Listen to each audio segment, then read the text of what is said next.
Sampurasun Mugia Rahayu Sagung Dumadi.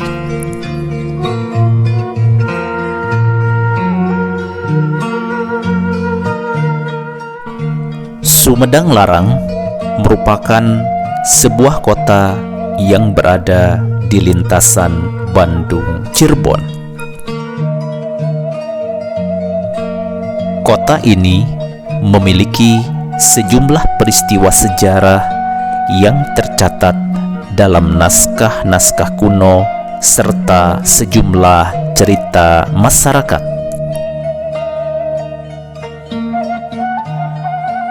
Awalnya, kota Sumedang hanyalah daratan yang dihuni oleh orang-orang etnis Sunda yang tidak diketahui namanya. Dan pada akhirnya, wilayah tersebut menjadi sebuah kerajaan yang mandiri. Pada abad modern ini, wilayah tersebut dikenal dengan kota Sumedang. Sejumlah sejarawan telah melakukan investigasi terkait sejarah berdirinya kerajaan yang ada di Sumedang ini.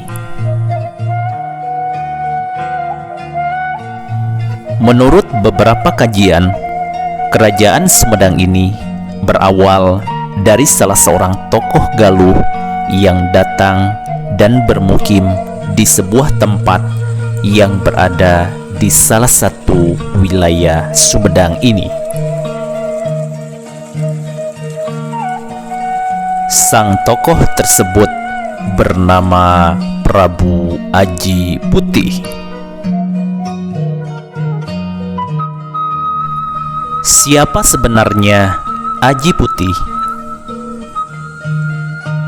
Menurut seorang sejarawan, Aji Putih bukanlah nama asli, melainkan sebuah gelar bagi seorang tokoh. Menurut data silsilah dari Panjalu, dari Limbangan, itu juga dari Galuh, bahwa Aji Putih itu nama aslinya Raden Suryapati. Raden Suryapati ya? Ya. Suryapati bin Cakradewa II.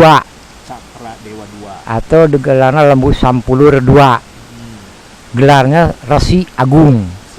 Nah, Cakradewa II bin Cakradewa I. Nah, Cakradewa I bin Bunisora Suradipati. Dari kerajaan mana itu? Galuh. Galuh. Abad 14-an. Suradipati Bunisora bin Prabu Lingga Buana. Lingga Buana bin Lingga Wisesa, kaitu nama Ka Arya Bima Raksa.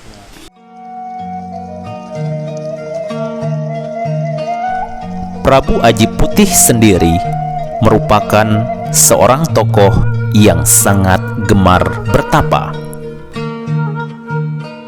Sehingga banyak cerita yang mengisahkan bahwa Prabu Aji Putih merupakan tokoh yang sangat sakti sehingga tidak ada satu orang pun yang bisa menaklukkannya. Kenapa jadi gelar Haji Putih? Beliau itu saudaranya dengan Bunisora, bukan Bunisora, Boros Ngora yang di Panjalu. Itu saudaranya. Boros Ngora itu. Ya, melalui petunjuk Boros Ngora, ya, bahwa Aji Putih itu jangan mengulik ilmu kesaktian, karena Aji Putih senang bertapa. Nah, jadi setiap gunung purba itu didatangi, tapa di situ untuk memperoleh ilmu kesaktian sampai ke Dieng. Pokoknya gunung-gunung purba yang ada di Sumedang, Garut, Bogor itu didatangi, termasuk guru-guru sakti. Nah, itu ada masukan dari saudaranya, hentikanlah ya ilmu-ilmu kesaktian. Disuruh menghadapi kakeknya. Ya. Oleh kakeknya juga sama, hentikanlah ilmu kesaktian, gantilah ilmu. Ya, dititipkan kepada pamannya, paman atau uwa ya, pokoknya pamannya lah. Yaitu namanya Bratalegawa Haji Purwagaluh. Jadi haji yang pertama di daerah Galuh itu Bratalgawa.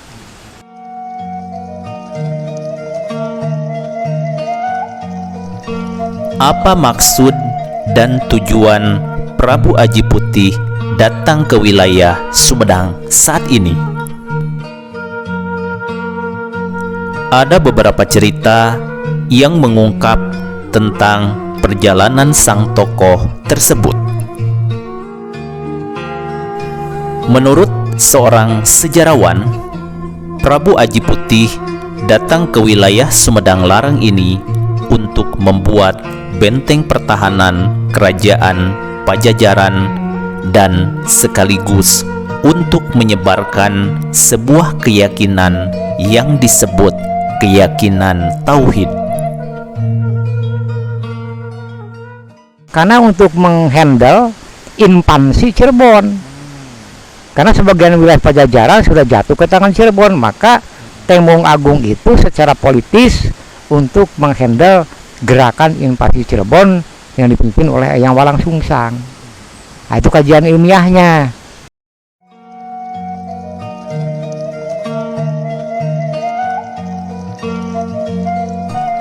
Keyakinan tauhid yang dibawa oleh Prabu Aji Putih tersebut yaitu untuk menyempurnakan ajaran yang telah menyebar di masyarakat yang ada di Sumedang kala itu.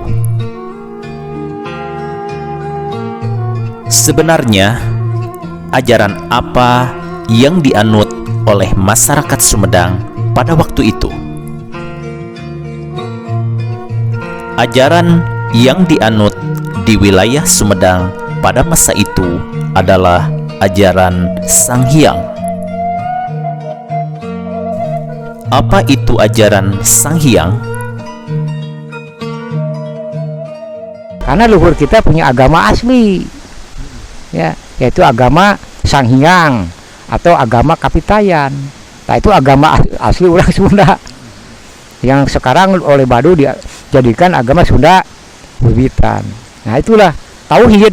Tidak ada dinamisme, animisme. Siapa bilang leluhur kita menyembah batu? Kan sudah manusia sapien, sudah berakal kan, berbudi luhur gitu sejak zaman Nabi Adam. Jadi nggak ada dinamis, kecuali ada penyimpangan-penyimpangan. Kepercayaan yang dibawa oleh Prabu Aji Putih tersebut adalah kepercayaan agama Islam yang ia pelajari ketika berada di Jazirah Arab. Dalam beberapa cerita, Prabu Aji Putih mendapatkan ilmu agama Islam dari salah seorang sahabat Nabi, yaitu Sayyidina Ali Karumallahu Wajhah. Tetapi hal ini disangkal oleh seorang sejarawan. Ia mengatakan yang ditemui Prabu Aji Putih bukanlah Sayyidina Ali sahabat Nabi, melainkan Syekh Ali, salah seorang tokoh yang berada di Jazirah Arab.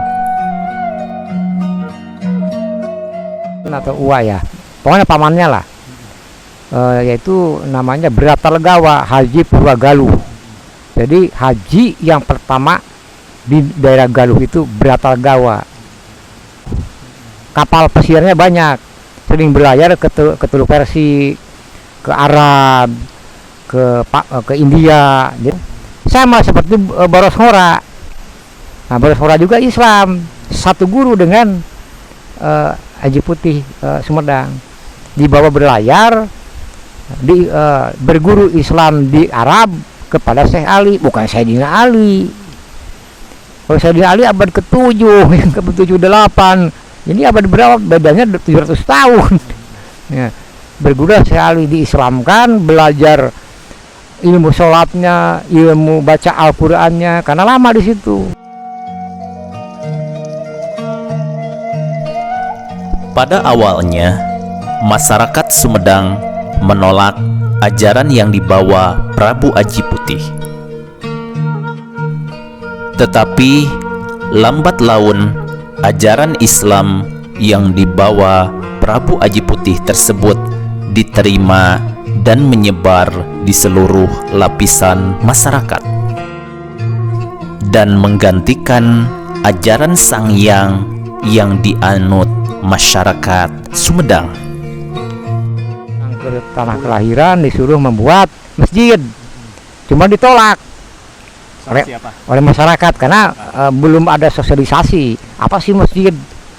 Tapi tidak kalah diam, Aji Putih membuat tempat-tempat wudhu 7 muara. Ya adalah patirasan-patirasnya ada. Cimaraja, Cikajayaan, Cisunda Jaya, Cilemah Tama, Cikatimbulan, Kacigagahan ayalah, Cikajayaan aya, patirasan-patirasnya ada, cuma sebagian sudah tenggelam.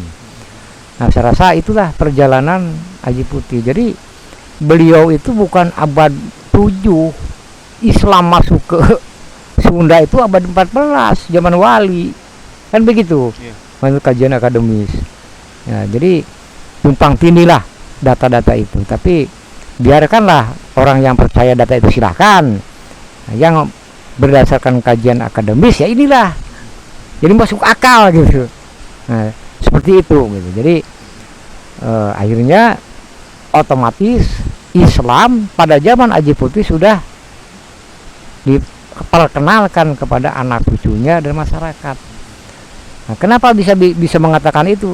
Di dalam pandangan-pandangan ajarannya juga kan campur antara Sunda dan Islam. Nah, contohnya misalnya syahadat Cipakunya.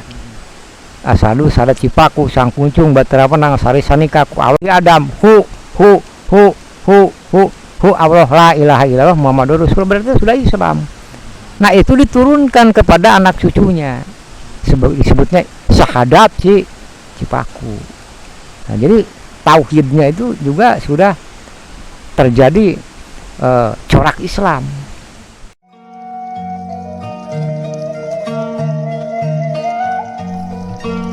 Dalam perjalanannya di wilayah Sumedang ini, Prabu Aji Putih berupaya menyatukan masyarakat dalam satu wadah yang disebut Kabuyutan.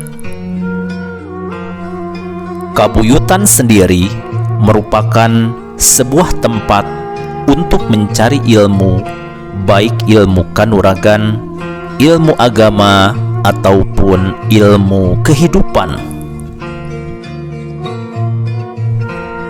Kabuyutan yang dibangun Prabu Aji Putih sendiri selain sebagai pusat keilmuan, sekaligus sebagai benteng pertahanan untuk menghadang pengaruh kerajaan lain bagi Pajajaran bagian timur.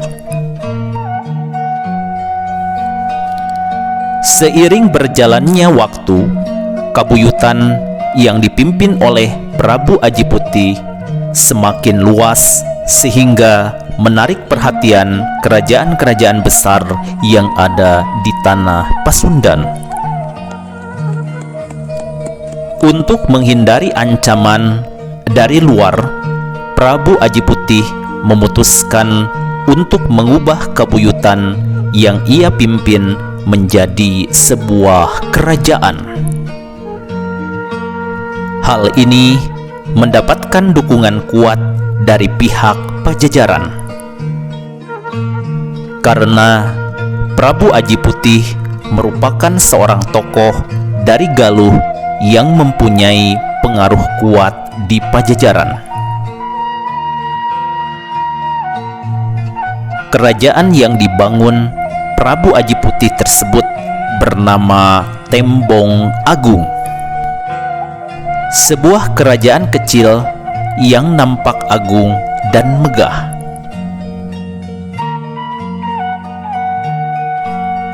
Layaknya sebuah kerajaan besar, Kerajaan Tembong Agung pada waktu itu mempunyai ibu kota yang sangat megah. Ibu kota kerajaan Tembong Agung sendiri berada di Leuwi Hideng yang kini sudah tenggelam oleh air Jati Gede. Ika bakal Sumedang Larang di kawitan ti Dharma Raja Tembong Agung. Tembong Agung didirikan oleh Prabu Guru Aji Putih. Ya. Tahun pendiriannya beberapa versi. Bahwa Tembong Agung itu sekitar abad 14, bukan abad sebelum 7 Masehi. Gitu. Sekarang data-data yang ada di museum itu banyak. Ada yang mengatakan abad 7, abad 9, abad 8. Nah, itu sah-sah saja, itu pendapat. Jadi Kerajaan Tembong Agung itu didirikan sekitar tahun 1462 Masehi. Ya. Dalam memimpin kerajaan, Prabu Aji Putih didampingi oleh seorang ratu keturunan Galuh yang bernama Ratu Inten Dewi Nawang Wulan. Ratu Inten Dewi Nawang Wulan merupakan terah Raja Sunda Purwa yang sangat disegani, yaitu Prabu Jagat Jayanata. Nama Inten Dewi Nawang Wulan sendiri merupakan sebuah nama yang diberikan atas kecantikan dan kesederhanaannya. Meskipun kerajaan Tembong Agung kerajaan kecil, tetapi para pemimpin dan tokoh-tokohnya merupakan tokoh-tokoh terkenal yang pernah memimpin kerajaan besar. Dari pernikahan dengan Ratu Inten Dewi Nawang Wulan terlahir 4 orang putra yang salah satunya bernama Prabu Tajimalela. Setelah kepemimpinan Prabu Aji Putih berakhir, tahta kerajaan Tembong Agung diserahkan kepada putranya, yaitu Prabu Tajimalela. Prabu Tajimalela dikenal sebagai orang yang tangguh dan berwibawa. Ia juga dikenal sebagai seorang ahli spiritual.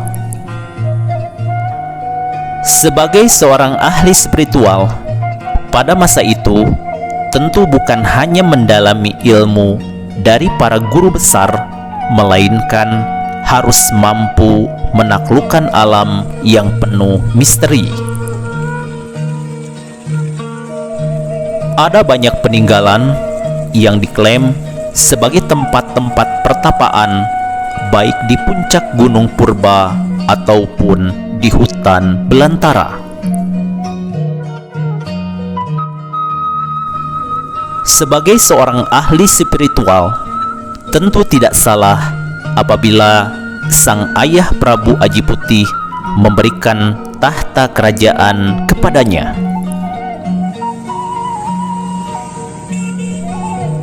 Pada masa ia naik tahta menggantikan sang ayah, Prabu Tajimalela masih sempat melakukan tirakat di beberapa tempat, salah satunya di Gunung Lingga.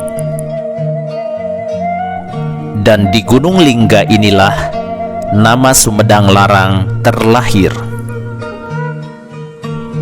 Sebuah nama kerajaan yang amat sakral.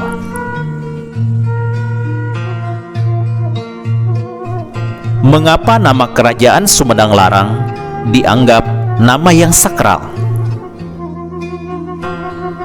Karena nama tersebut didapat ketika Prabu Tajimalela sedang mengadakan perjalanan spiritual, sebuah perjalanan yang ditempuh dalam mencapai sesuatu yang diinginkan antara manusia dengan penciptanya. Pusat pemerintahan kerajaan Sumedang Larang di bawah pimpinan Prabu Tajimalela bernama Himbar Buana. Setelah diganti oleh Prabu Tajimalela, namanya dirubah. jadi Sumedang Larang. Wilayah Temo Agung pada saat Aji Putih dari Cimanuk ke barat dan Cilutung ke utara. Wado ke timur itu tidak masuk Temong Agung, masuk ke wilayah Kerajaan Kertarahayu Limbangan. Nah, setelah Tajimalela jadi raja mengganti nama Sumedang Larang, baru digabung Wado masuk ke wilayah Sumedang Larang. Nah, bangkitnya kemajuan Sumedang Larang diawali zaman Prabu Tajimalela. Nah, kira-kira itu awalnya. Sehingga komplek-komplek keraton yang dibangun menurut cerita itu memang bagus, megah.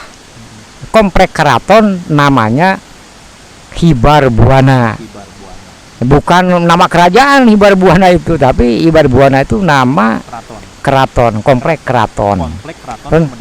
Larang pada zaman Tajimalela.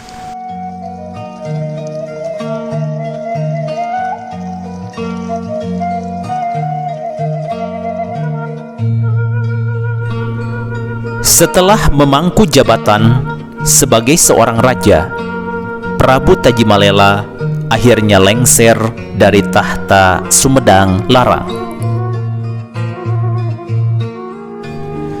Setelah lengser dari tahta kerajaan, Prabu Tajimalela enggan tinggal dalam kemegahan istana. Ia berkeinginan untuk menyepi, menjauh dari hal-hal yang berkaitan dengan keindahan istana. Prabu Tajimalela akhirnya kembali melakukan perjalanan spiritual bertirakat di Gunung Lingga. Di Gunung Lingga inilah Prabu Tajimalela melakukan tirakat memohon ampunan Yang Maha Kuasa dari apa yang ia lakukan selama memimpin sebuah kerajaan. Sampai akhirnya Prabu Tajimalela dinyatakan hilang atau ngahiang oleh para pengawalnya. Kalau menurut etimologi, ngahiang itu kembali ke Allah. Berarti meninggal. Ngahiang kan hilang gitu, kembali ke Allah, kahiyang. Nah, kalau ngahiang atau moksa berdasarkan pandangan Hindu mungkin berbeda dengan moksa yang menurut pandangan leluhur kita. Kalau ngahiang menurut leluhur Sunda, ya tadi ngahiang itu kadang-kadang di masyarakat awam ini seolah-olah dengan badannya itu hilang, nggak seperti itu. Jadi anggapannya seperti itu. Anggapan masyarakat seperti itu. Ngahiang itu begitu turun dari kerajaan, lengser ke Prabon, beliau mangkat ke satu bukit, tempat yang dingin, tiis, tumanina.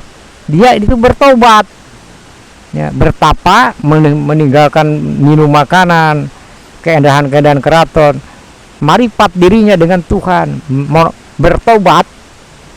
Selama jadi raja, selama hidup takut banyak dosa, meninggal saat bertapa itu, menyepikan diri. Sampai dia meninggal saat itu. Itu ngahiangnya seperti itu, gitu, bukan dengan badan-badan hibar taruh di mana nanti gitu.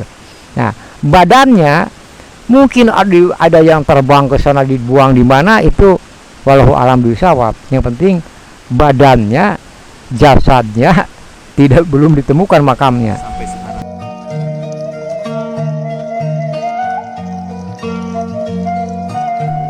Setelah Prabu Tajimalela turun tahta dan meninggalkan kemegahan istana, tampuk kerajaan diserahkan kepada putra sulungnya, yaitu Prabu Lembu Agung. Prabu Lembu Agung merupakan seorang tokoh agamawan. Ia bukanlah seorang ahli kenegaraan. Sebenarnya Prabu Lembu Agung enggan untuk menggantikan tahta sang ayah.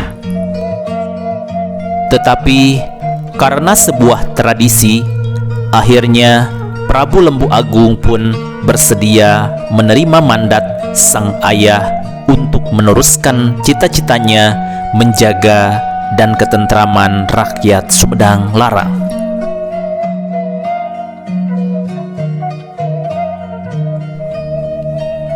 Prabu Lembu Agung tidaklah lama dalam memimpin kerajaan Sumedang Larang.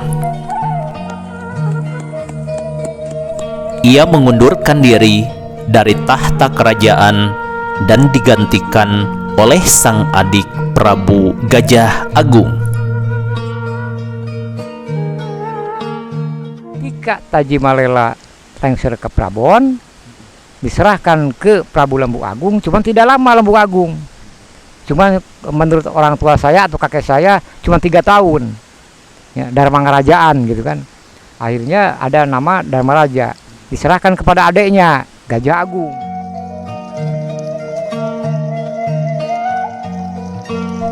Setelah lengser dari tahta kerajaan, Prabu Lembu Agung memilih menjadi seorang pemuka agama.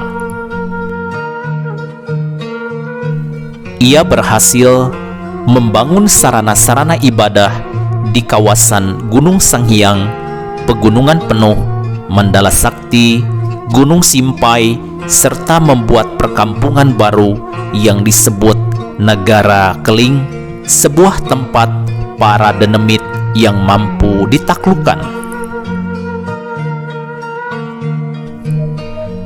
Setelah mundurnya Prabu Lembu Agung, tahta kerajaan diteruskan oleh Prabu Gajah Agung, adik dari Prabu Lembu Agung.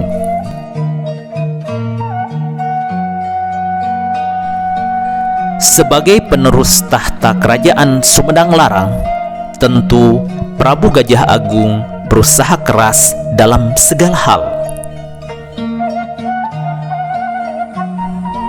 Di masa Prabu Gajah Agung, kemiliteran mendapatkan perhatian khusus karena ada beberapa pemberontakan yang mengintimidasi kerajaan Sumedang Larang. Meskipun pemberontakan tersebut tidak ditujukan kepada kerajaan Sumedang Larang, melainkan terhadap kerajaan Pajajaran, tetapi ia tidak ingin kerajaan yang ia pimpin terkena imbas dari pemberontakan tersebut. Sehingga dengan segala kekuatan militer serta kebersamaan rakyatnya, setiap pemberontakan mampu ditumpas.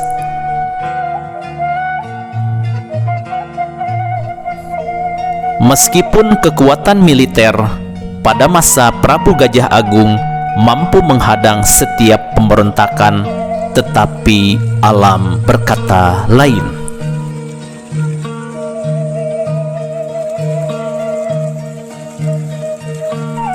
Suatu waktu, kerajaan Sumedang Larang mendapat musibah besar, hujan serta badai menghantam seluruh negeri.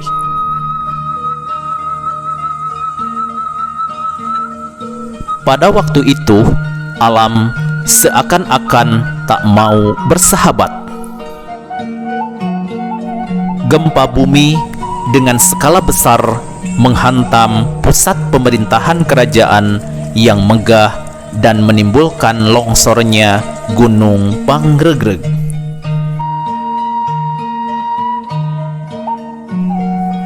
Longsoran Gunung Pangregreg tersebut menutup arus Sungai Cimanuk dan menimbulkan banjir yang meluap sehingga menenggelamkan sebagian wilayah pusat pemerintahan kerajaan Sumedang Larang kala itu.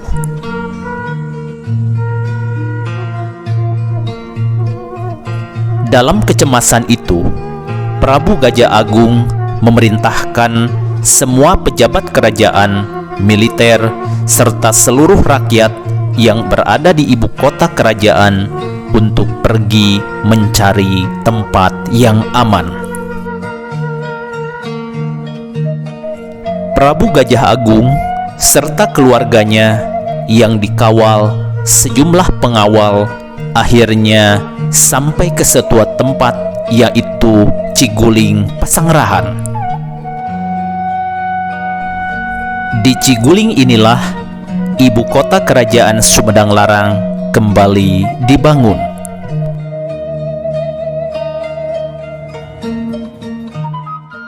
Zaman Gajah Agung di awal pemerintahannya terjadi bencana, hujan deras, ya, diguyur tidak henti-hentinya sehingga Gunung Paregreg itu runtuh.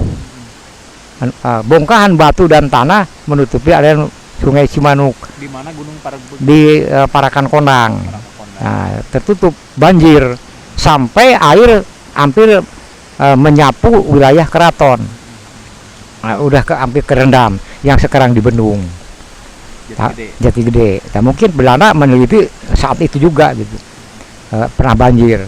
Dipindahkanlah ke Pasanggerahan, Ciguling Pasanggerahan, zaman Eyang Gajah Agung.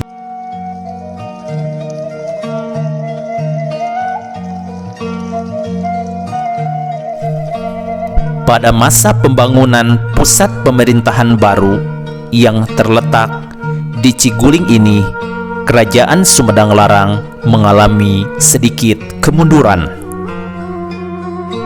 Hal itu tentunya diakibatkan semua sumber daya alam dipakai untuk memulihkan pusat pemerintahan serta keamanan sang raja.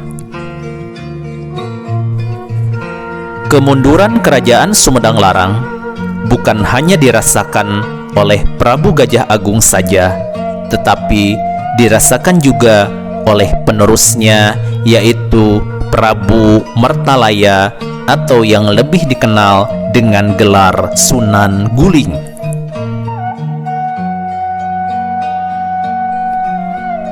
Setelah lengser dari tahta kerajaan, Prabu Gajah Agung mengasingkan diri di daerah Cicanting.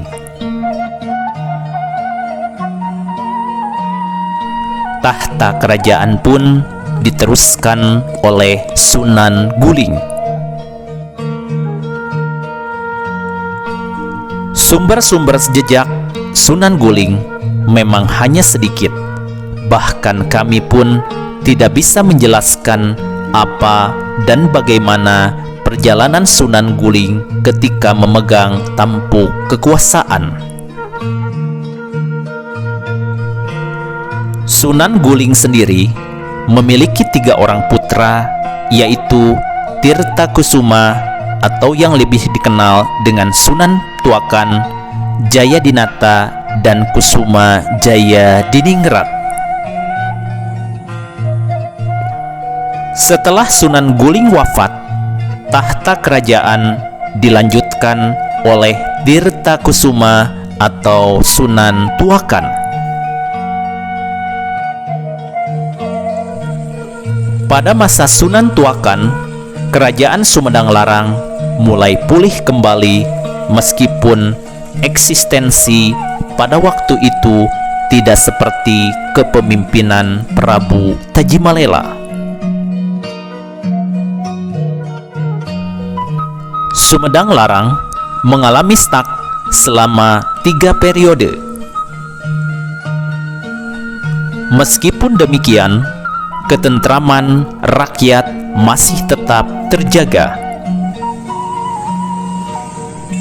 Bahkan, pihak Pajajaran sendiri mengakui kemampuan para raja Sumedang Larang yang mampu mempertahankan kekuasaannya dari berbagai pemberontakan, meskipun pada masa-masa itu kerajaan Sumedang Larang mengalami kemunduran.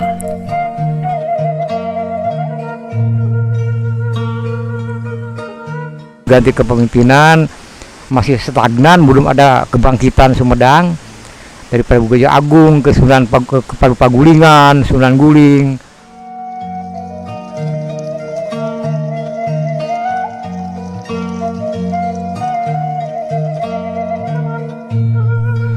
Setelah sekian lama memangku jabatan, akhirnya Sunan Tuakan lengser ke Prabon. Sunan Tuakan sendiri memilih mengasingkan diri di sebuah tempat yang bernama Hebel Isuk, sebuah tempat yang sangat sepi.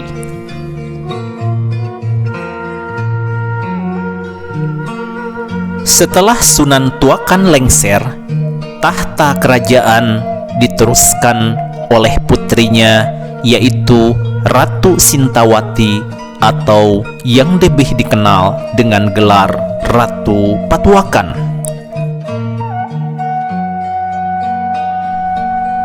Ratu Patuakan merupakan perempuan pertama yang duduk di singgasana kerajaan.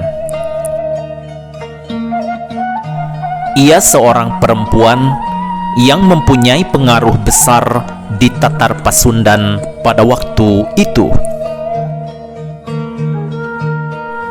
Naiknya Ratu Patuakan sebagai Ratu Sumedang Larang sempat membuat gempar kerajaan-kerajaan besar di tanah Jawa.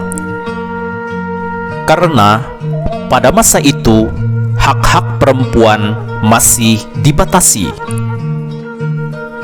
Dan hanya kerajaan Sumedanglah yang mampu mengangkat seorang perempuan menjadi ratu dalam sebuah kerajaan.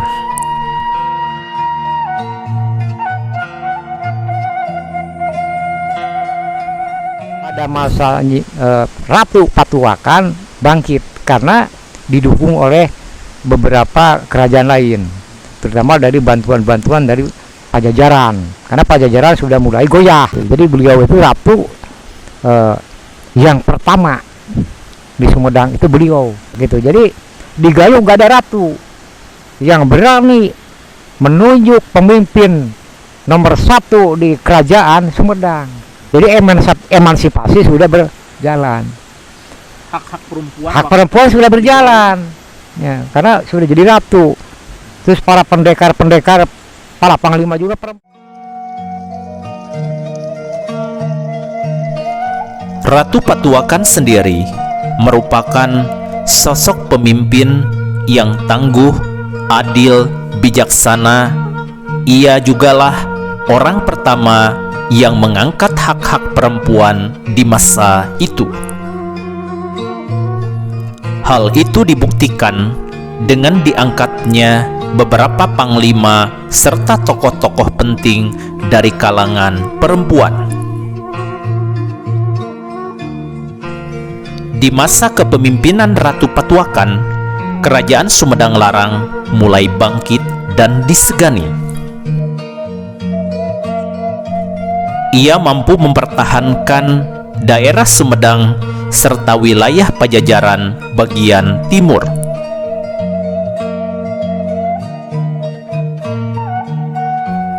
Sebuah sejarah penting pernah terjadi pada masa Ratu Patuakan. Ia mampu mengubah peran penting para perempuan di seluruh negeri dengan menyetarakan hak dan derajat para perempuan. Bukan hanya itu, pada masa Ratu Patuakan jugalah ibu kota kerajaan yang berada di Ciguling dipindahkan ke Kutamaya. Komplek keratonnya di Kutamaya. Kayak memindahkan dari Pasanggerahan Ciguling ke Kutamaya beliau, Ratu Patuakan.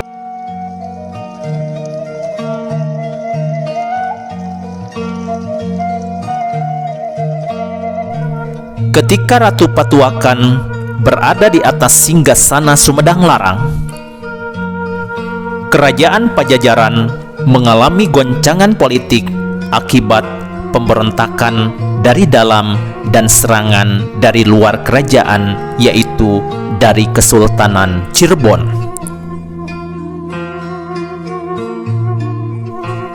Untuk mengatasi serangan dari Kesultanan Cirebon, pihak Pajajaran meminta bantuan kepada Ratu Patuakan. Ratu Patuakan mengambil sikap politik netral, tetapi ia tidak ingin wilayah Pajajaran direbut oleh Kesultanan Cirebon. Dan Ratu Patuakan pun tidak mau Kerajaan Sumedang Larang menjadi target Kesultanan Cirebon. Maka Ratu Patuakan pun melakukan negosiasi kepada para pejabat Kesultanan Cirebon untuk mempersunting para perempuan Kerajaan Sumedang Larang dan mendorong para pejabat Sumedang Larang untuk mempersunting gadis-gadis Kesultanan Cirebon. Taktik ini pun berhasil sehingga wilayah Pajajaran bagian timur tetap aman di bawah pengawasan Ratu Patuakan. Begitupun dengan Kerajaan Sumedang Larang yang semakin kuat.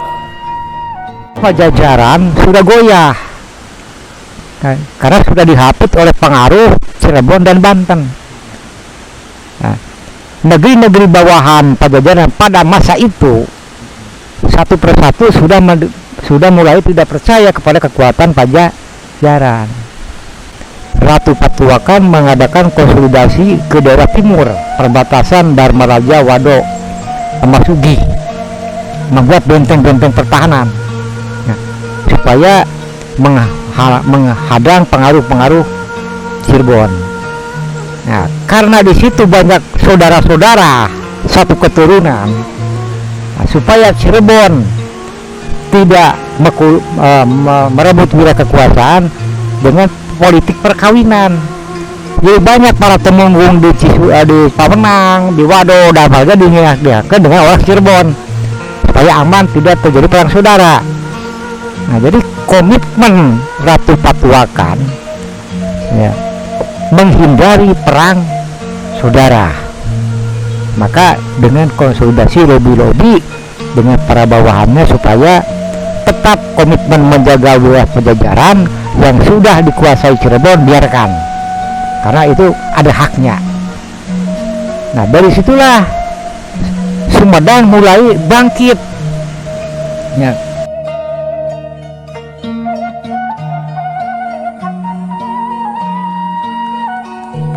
Ratu Patuakan menikah dengan Sunan Corenda, dan dari pernikahannya terlahir seorang putri yang sangat cantik dan menawan. Putri kecil tersebut bernama Setiasih. Lalu diganti lagi dengan nama Inten Dewata, sebuah nama yang merujuk atas kecantikannya. Setelah sekian lama memimpin Kerajaan Sumedang Larang, Ratu Patuakan pun lengser dari tahta kerajaan. Tahta kerajaan pun diteruskan oleh putrinya Ratu Inten Dewata atau Ratu Pucuk Umum. Jejak politik Ratu Patuakan yang mendorong pernikahan para bangsawan Kerajaan Sumedang Larang dan Kesultanan Cirebon masih terus berlanjut. Bahkan putri Ratu Patuakan sendiri, yaitu Inten Dewata, menikah dengan seorang putra pemuka agama Islam Kesultanan Cirebon yang bernama Maulana Solih, atau yang lebih dikenal dengan gelar Pangeran Santri. Kerajaan Sumedang Larang di bawah perintah Ratu Inten Dewata semakin diperhitungkan oleh kerajaan-kerajaan besar di tanah Jawa. Hal ini disebabkan banyaknya dukungan dari Pajajaran serta Kesultanan Cirebon. Bahkan pihak Belanda pun sulit untuk menguasai Kerajaan Sumedang pada waktu itu.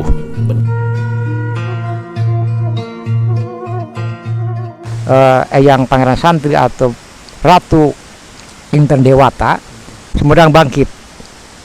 Karena apa? Karena dukungan-dukungan dari saudara-saudara dari Cirebon juga ada. Karena netral. Netral kalau Sumedang, tidak berpihak kepada Cirebon, tapi berpihak pada pendirian Sumedang Larang sebagai penerus Pajajaran nantinya gitu. Jadi Sumedang Larang itu tidak terjebak ke politik-politik adu domba. Jadi karena dengan Cirebon saudara, dengan Pajajaran apalagi, jadi tidak masuk di wilayah konflik. Nah, itulah jadi maka aman saat itu. Saya rasa itu awal-awalnya.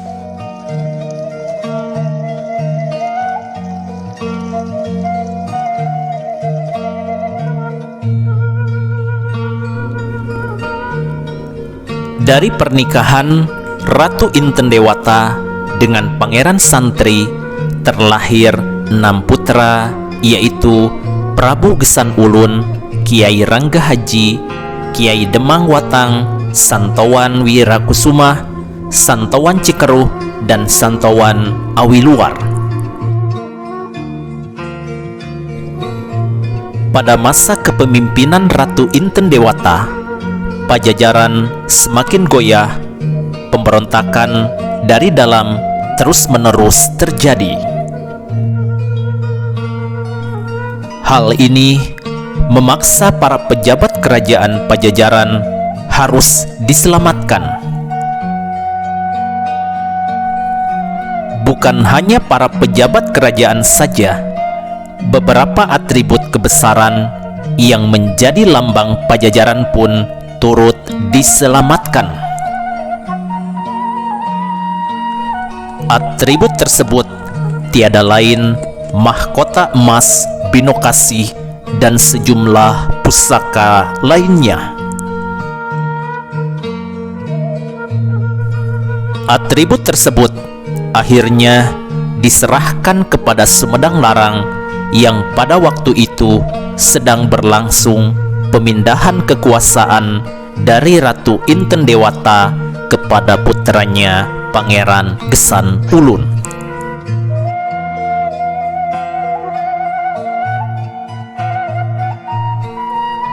Penyerahan atribut kebesaran Pajajaran tersebut diserahkan oleh 4 senopati Pajajaran yang dipimpin oleh Prabu Jaya Prakosa atau Eyang Jaya Perkasa.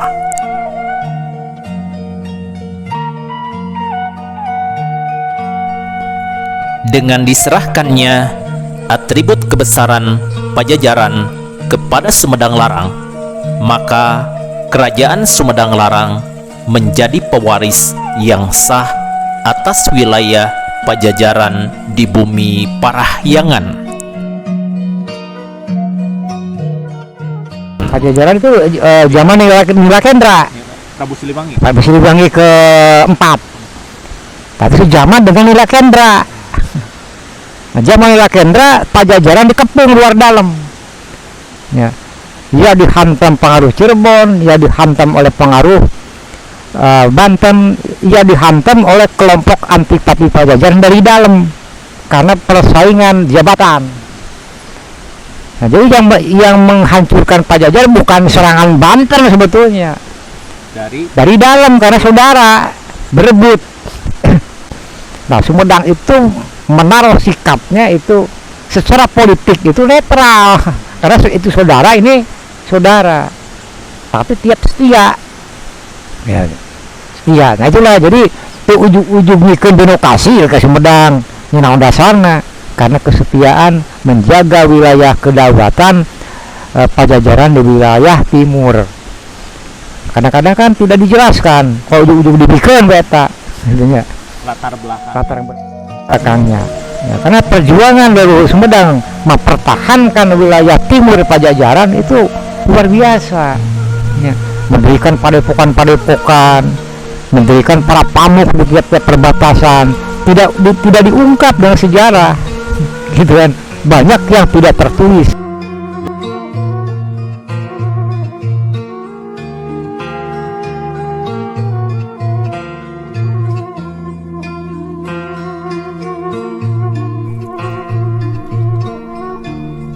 Pada masa kerajaan Sumedang Larang, di bawah pimpinan Prabu Gesan Ulun, kerajaan Sumedang Larang mencapai puncak kejayaannya.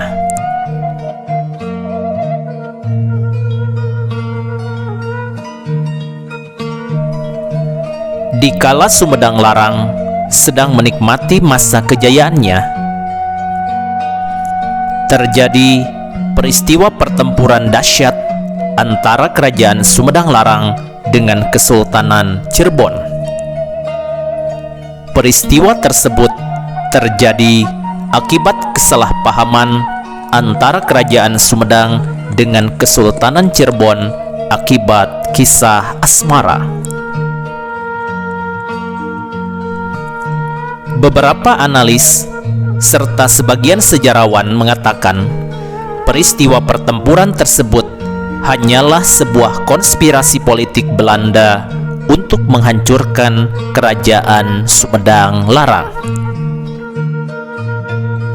Dan sebagian analis mengatakan ada beberapa pihak yang merasa iri terhadap kerajaan Sumedang Larang yang menjadi pewaris sah atas kerajaan Pajajaran, sehingga dimunculkanlah isu tersebut. Namun apapun yang terjadi pada masa itu tidak membuat kerajaan Sumedang Larang menjadi goyah.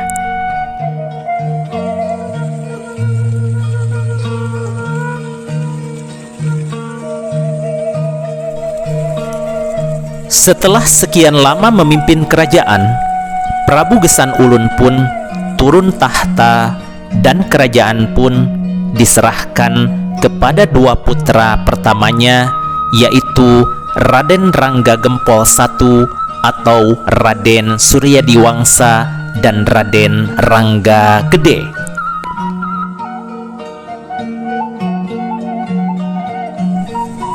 Raden Suryadiwangsa memimpin Sumedang Larang dengan ibu kotanya Tegal Kalong. Sementara Raden Rangga Gede mendirikan kerajaan Sumedang II dengan nama Negara Agung Sumedang dengan pusat pemerintahan di Canukur.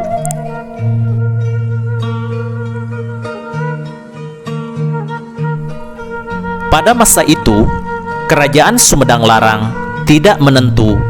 Banyak daerah-daerah yang memisahkan diri dan terjadi perebutan wilayah oleh pihak Kesultanan Banten.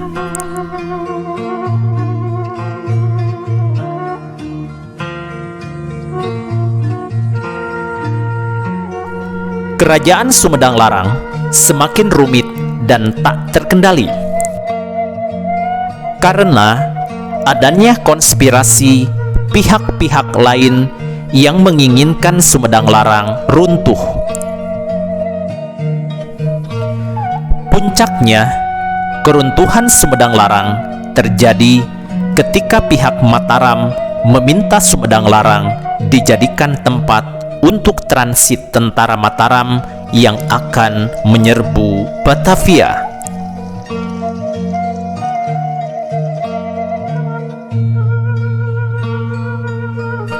Selain itu, keruntuhan Sumedang Larang pun diakibatkan adanya dendam lama antara Kesultanan Banten dan Pajajaran. Kesultanan Banten sendiri pada waktu itu tidak terima dengan keputusan Pajajaran yang menjadikan Sumedang Larang sebagai pewaris sah seluruh wilayah Pajajaran. Sehingga muncullah benih-benih permusuhan antara Kesultanan Banten terhadap Sumedang Larang yang pada waktu itu berada dalam ketidakstabilan. Dan akhirnya kerajaan Sumedang Larang pun runtuh dan menjadi wilayah-wilayah kecil yang dikuasai oleh Belanda.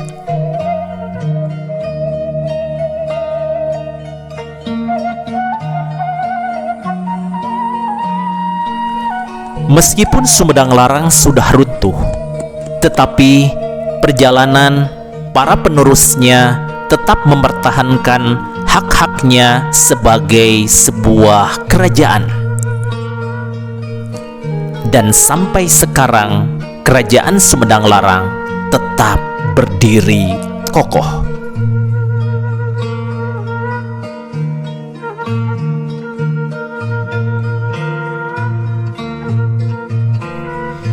Jejak sejarah kerajaan Sumedang Larang dari waktu ke waktu dan berbagai peninggalan setiap generasinya kini tersimpan di Museum Prabu Gesan Ulun Sumedang.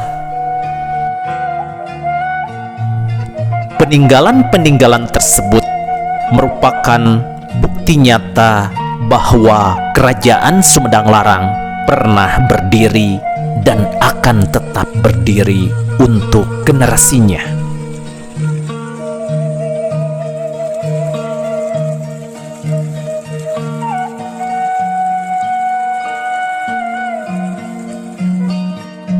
Wallahu wafiq, akhwami thoriq. Wassalamualaikum warahmatullahi wabarakatuh.